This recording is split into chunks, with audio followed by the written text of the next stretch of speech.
Makalipas ang kalahating oras, marahang inangat ni Shen Yuan ang kanyang kamay upang silipin kung tumila na ba ang ulan. Habang nakayakap pa rin siya kay Suzue, mahinahon niyang sinabi dito na tumigil na ang ulan at panahon na para umuwi na siya, kaya siya na mismo ang maghahatid sa kanya pauwi. Namula ang mukha ni Suzue sa hiya at agad niyang tinanong si Shen Yuan kung maaari na nitong alisin ang kamay niya dahil halos kalahating oras na itong nakayakap sa kanya. Dahil doon, biglang nailang si Shen Yuan, kaya mabilis siyang umatras ng kaunti at natatawang humingi ng paumanhin. Ipinaliwanag niya na nag-aalala lamang siya na baka ginawin ito.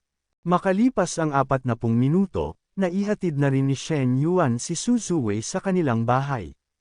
Agad itong bumaba ng sasakyan at magalang na sinabi kay Shen Yuan na nakauwi na siya, nagpasalamat sa paghatid, at humingi pa ng paumanhin sa abala.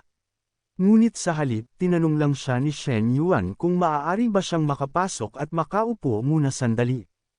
Hindi na sumagot si Suzue at tahimik na lamang silang nagsimulang maglakad papunta sa tirahan nito. Habang naglalakad, hindi maiwasan ni Shen Yuan na mapaisip. Sa kanyang isip, alam niyang hindi marangya ang buhay ng pamilya ni Suzue, ngunit hindi niya inaasahan na ganito pala kalubha. Isang gusali na halos condemned na at tila hindi na dapat tirhan. Sa sandaling iyon, humarap si Suzue kay Shen Yuan at mariing sinabi dito na ayos lang ito, ngunit kailangan niyang magluto para sa kanyang pamilya kaya wala siyang oras para asikasuhin pa siya. Kalmadong tumugon si Shen Yuan na siya'y uupo lamang sandali at agad ding aalis pagkatapos. Samantala, sa paligid nila ay hindi napigilan ng mga kapitbahay na magmarites. Tanong ng isang matandang nakasuot ng berdeng damit kung anong klaseng sasakyan iyon, dahil halatang napakamahal. Sagot naman ng lalaking naninigarilyo na iyon ay isang G-Wagon na nagkakahalaga ng hindi bababa sa 3 milyon. Nagulat ang isa pang matanda at natanong kung ganoon nga kamahal, ibig bang sabihin ay kasintahan na ni Suzue ang lalaking iyon. Natatawa namang sabi ng matandang nakaberdi na nagdadala na ito ng regalo at bumibisita sa bahay, kaya malamang ay kumpirmado na. Isang babaeng matanda naman ang napatawa at natakpan ang bibig gamit ang kanyang pamaypay. Masaya nitong sinabi na tila nagiging maganda na ang kapalaran ni Suzue, at sa wakas ay makakaahon na ito sa hirap. Ngunit lumapit ang isa pang matanda at pabulong na sinabi na huwag muna silang masyadong magsaya. Ayon dito, ang mga mayayaman ay mislan pagdating sa estado sa buhay, at bakit naman sila maiinteresa sa isang pamilyang tulad nito? Pabulong namang sumang-ayon ang isa pa at nagsabi na tama nga, dahil ang mga mayamang anak ng ikalawang henerasyon ay madalas lamang nakikipaglaro. Maraming mababait at magagandang babae dyan, kaya bakit papipiliin ang isang may pamilyang may patay na ama, may kapansanang ina, at kapatid na pabigat? Sa sandaling iyon, isang lalaki ang nagsimulang maglakad palayo at mariing sinabihan ang dalawa na magkaroon naman sila ng kaunting kahihiyan. Sa narinig, natahimik ang dalawang matanda at hindi na nakapagbitaw pa ng salita. Pagdating nila sa bahay ni Suzue, agad siyang sinalubong ng kanyang nakababatang kapatid na si Xiao Jia. Masaya itong makita na nakabalik na ang kanyang ate. Hinaplos naman ni Suzue ang ulo ng kapatid at mahinahong sinabi dito kung gutom na ba siya, saka nag-alok na siya na mismo ang magluluto agad. Nang masaksihan iyon ni Shen Yuan, agad niyang tinanong si Suzue kung iyon na ba ang kanyang nakababatang kapatid. Nakangiti si Suzue habang mahinahong ipinakilala ang kanyang kaibigan sa kapatid. Sinabi niyang iyon ang kanyang kaibigan at pinaalalahanan ng kapatid na magbigay galang sa pamamagitan ng pagbati ng kuya. Ngunit imbes na bumati, kumapit lamang si Xiao Jia sa braso ng kanyang ate, halatang nahihiya kay Shen Yuan. Dahil sa naging reaksyon ng kapatid, agad na humingi ng paumanhin si Suzue kay Shen Yuan at ipinaliwanag na likas lang talagang mahiyain ang kanyang kapatid. Sa mismong sandaling iyon, napansin ni Suzue ang kanyang ina na palabas ng kwarto kaya mabilis siyang lumapit dito at tinanong kung bakit ito bumangon. Ngumiti ang kanyang ina at sinabing ayos lang siya at nais lamang niyang iunat ang kanyang mga binti. Pagkatapos ay napatingin siya kay Shen Yuan at nagtanong kung sino ito. Agad na ipinakilala ni Suzue na si Shen Yuan ay kanyang kaibigan. Magalang namang bumati si Shen Yuan sa kanyang ina at tinawag itong tita. Napatingin ang ina ni Suzue at napaisip na ngayon lang dinala ng kanyang anak ang isang lalaki sa kanilang bahay. Saglit siyang kinabahan sa iniisip, ngunit kaagad din niya itong pinutol at imbes ay sinabi na si Shen Yuan ang nagdala ng mga dalang bagay, kaya nagkomento na sana'y hindi na siya nag-abala pa. Pagkatapos ay inanyayahan niya itong pumasok at maupo. Walang pag-aalinlangan na pumayag si Shen Yuan at pumasok sa loob ng bahay. Pagkaupo, agad namang sinabi ni Suzue na maupo muna ito dahil siya na mismo ang magluluto. Umupo si Shen Yuan sa sofa at nakaramdam na parang komportable na siya roon. Samantala, iniutos naman ng ina ni Suzue kay Xiao Jia na magdala ng tubig para sa kuya. Makalipas ang kalahating oras, natapos na rin si Suzue sa pagluluto ng kanilang pagkain. Tinawag niya ang lahat at sinabi na handa na ang pagkain at maaari na silang kumain. Nang may hain na ang mga niluto ni Suzue sa hapag, masayang ipinaabot ni Xiao Jia ang kanyang paghanga at sinabi na ang luto ng kanyang ate ang pinakamasarap sa lahat. Ngumiti rin ang kanilang ina at pabiro ngunit masayang sinabi na simpleng lutong bahay lang naman iyon, at nang bumisita ulit si Shen Yuan, siya mismo ang maghahanda ng espesyal na putahe para rito. Ngumiti lamang si Shen Yuan at mahinahong sinabi na sobra na ang kabutihan ng ginang, at sapat na para sa kanya ang matikman ang sariling luto ni Zue. Dahil dito, napangiti ang ina ni Suzue at sinabi na kung ganoon, dapat kumain pa siya ng marami kung talagang nagustuhan niya. Habang abalang inaalagaan ni Suzue ang kanyang kapatid, malungkot na napaisip si Shen Yuan. Sa kanyang isipan, walang duda na kaya kakaiba ang ugali ni Zue ay dahil sa murang edad pa lamang nito ay siya na ang nagsilbing haligi ng kanilang pamilya. Wala itong ibang pagpipilian kundi ang tumibay at maging matatag. Matapos ang pagkain, tumayo na si Shen Yuan upang magpaalam. Ngunit bago siya makalakad palabas, agad siyang tinawag ni Suzue. Sinabi nitong sandali lamang at nais niyang ibalik ang pera na ginastos ni Shen Yuan kanina sa mga binili, kaya hiningi niya ang pagkakataon na maglipat ng pera sa pamamagitan ng kanyang telepono. Ngunit agad na lumapit si Shen Yuan at hinawakan ang cellphone ni Suzue, saka lamang nagsabi na ipahiram ito sa kanya saglit. Nabigla si Suzue sa ginawa ni Shen Yuan at hindi agad nakapagsalita. Pagkatapos nito, agad na siyang tumalikod, nagpaalam kay Suzue, at sinabi na magkikita na lamang sila muli sa susunod. Nang makaalis si Shen Yuan, agad na tiningnan ni Suzue ang kanyang cellphone upang alamin kung ano ang ginawa nito. Ngunit laking gulat niya nang makita ang mensahe mula sa bangko, ICBC, na ang kanyang card na nagtatapos sa 4X ay nakatanggap ng deposito na 50,000 yuan noong ika-13 ng Mayo, ganap na 1942. Hindi makapaniwala si Suzue na talagang naglipat ng ganoong kalaking halaga si Shen Yuan para sa kanya. Dali-dali siyang umakyat sa kanilang bahay, sumilip sa bintana, at malakas na tinawag si Shen Yuan upang pigilan ito. Ngunit nagkunwari lamang si Shen Yuan na hindi siya naririnig at diretsyong nagpatuloy sa paglalakad. Nang makarating na siya sa kanyang kotse, saglit siyang napaisip.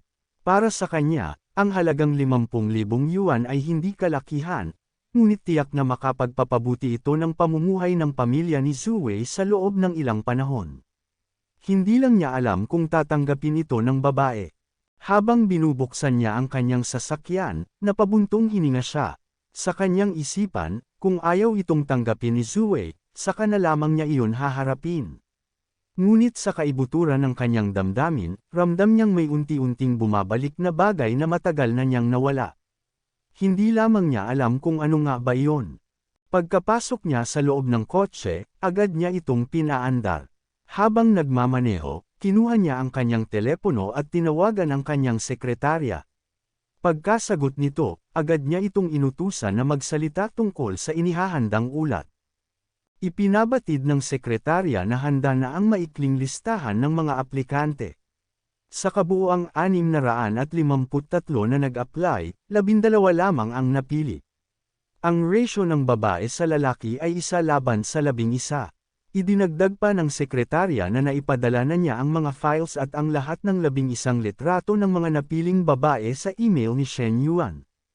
Agad namang pinuri ni Shen Yuan ang kanyang sekretarya at sinabi na mahusay ang ginawa nito, sabay dagdag ng bonus para sa buwang iyon. Masayang nagpasalamat ang kanyang sekretarya at sinabing iiwan na muna niya ang kanyang boss upang makapagpahinga. Idinagdag pa nito na tatawag na lamang ulit kung kinakailangan. Sa mga nalaman ni Shen Yuan, hindi niya mapigilan ang mapangiti habang iniisip na malapit na ang kaarawan ni matandang Shen ngayong Biyernes.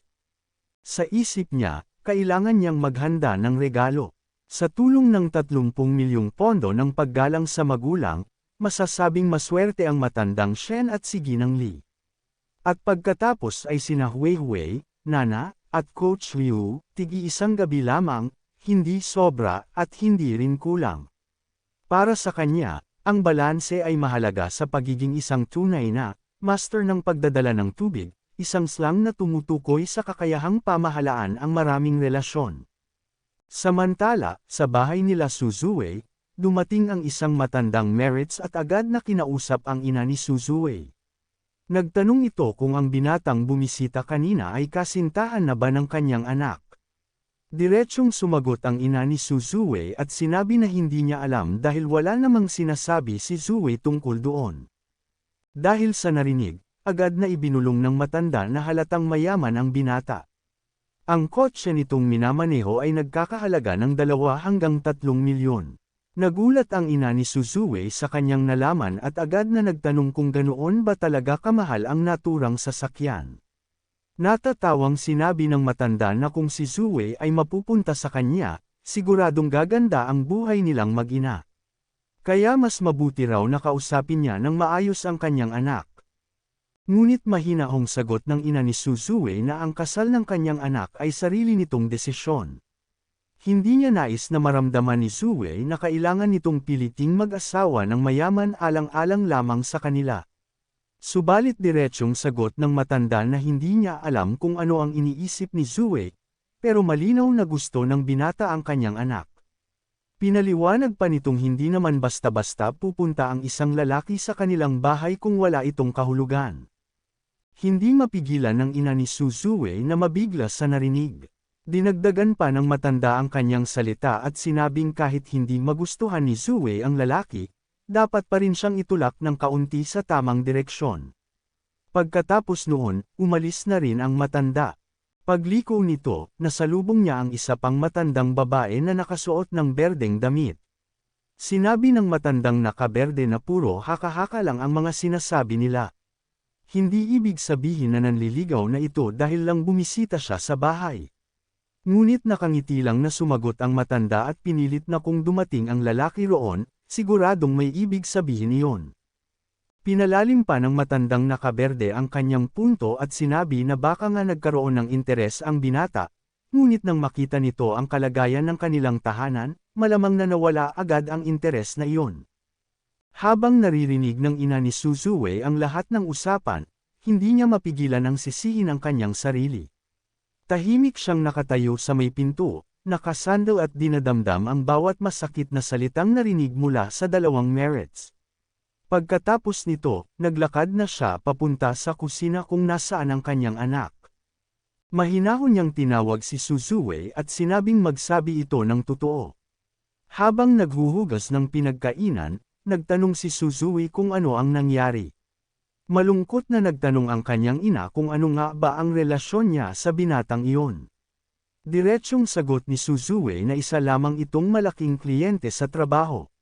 Dumating ito upang magsagawa ng inspection sa site, biglang umulan, at inihatid lang siya pauwi. Iyon lang at wala nang iba. Ngunit hindi na kontento ang kanyang ina at muling nagtanong kung wala ba talagang interes ang binata sa kanya. Sa biglang tanong na iyon, napaisip si Suzue. Totoo nga na kanina, tila kakaiba ang ikinikilos nito. Ngunit naalala rin niya na noong huli silang kumain, may magandang babae itong kasama na halatang parang kasintahan. Kaya malungkot niyang sagot sa kanyang ina na hindi niya alam. Nagulat ang ina niya sa sagot kaya agad niyang tinanong ang kanyang anak kung hindi pa ba niya talaga alam iyon at kung ano ba ang tunay na nararamdaman niya para kay Shen Yuan. Namumula at nahihiyang sinabi ni Su Zuwei na wala namang espesyal, dahil isa lamang itong kliyente. Sa huli, malumanay na sinabi ng kanyang ina na nauunawaan niya. Sinabi niyang huwag nang intindihin ang sinabi ni Aling Zhang kanina. Ipinaalala rin niyang wala na ang kanilang ama, at si Su Zuwei na mismo ang kumakayod at bumubuhat ng kanilang pamilya. Malaki ang utang na loob nilang mag-ina kay Zuwei, ngunit higit sa lahat, ang tanging nais lang niya ay makita itong masaya. Ayaw niyang maramdaman ng kanyang anak na kailangan nitong magpakasal sa mayaman alang-alang lamang sa kanila. Masayang yamakap si Su Zuwei sa kanyang ina at sinabing naiintindihan niya at huwag itong mag-alala. Habang magkayakap silang mag-ina, hindi pa rin mawala ang bakas ng lungkot sa kanyang mukha. Sa mga sandaling iyon, biglang bumalik sa kanyang alaala ang ilang eksena kasama si Shen Yuan. Naalala niya ang oras na hindi sinasadyang nabundle siya nito at napadikit ang kanilang mga katawan. Muling sumagi rin sa kanyang isip ang biglaang pagyakap ni Shen Yuan mula sa kanyang likuran. Ang lahat ng mga alaala ring iyon ay hindi na nawala sa kanyang isipan. Dahil doon, hindi niya mapigil ang mamula at unti-unting magkaroon ng kakaibang pagtingin para kay Shen Yuan. Makalipas ang ilang sandali, nasa bahay na ni Meng Luo si Shen Yuan. Sa bawat saglit na magkalapit ang kanilang mga labi, ramdam ang init ng kanilang pagmamahalan. Hindi mapigilan ni Meng Luo ang manginig habang niyayakap at pinaliligaya siya ni Shen Yuan. Habang lumalalim ang sandali, mas lalo silang nalulunod sa matinding damdamin. Ibinabaon ni Shen Yuan ang lahat ng pagnanasa at pagmamahal sa bawat haplos, at sa bawat galaw ay unti-unting nagiging mas marubdob ang nararamdaman nila para sa isa't isa. Sa paglipas ng oras, nagpalitan sila ng mga yakap at haplos, at si Menglu naman ang nagpakita ng kanyang pagmamahal kay Shen Yuan, ibinabalik ang init na ibinibigay nito. Hindi na nila inalintana ang oras, basta't ang mahalaga ay ang sandaling iyon kung saan sila lang ang magkasama, parehong nagiging alipin ng kanilang damdamin at silakbo ng puso.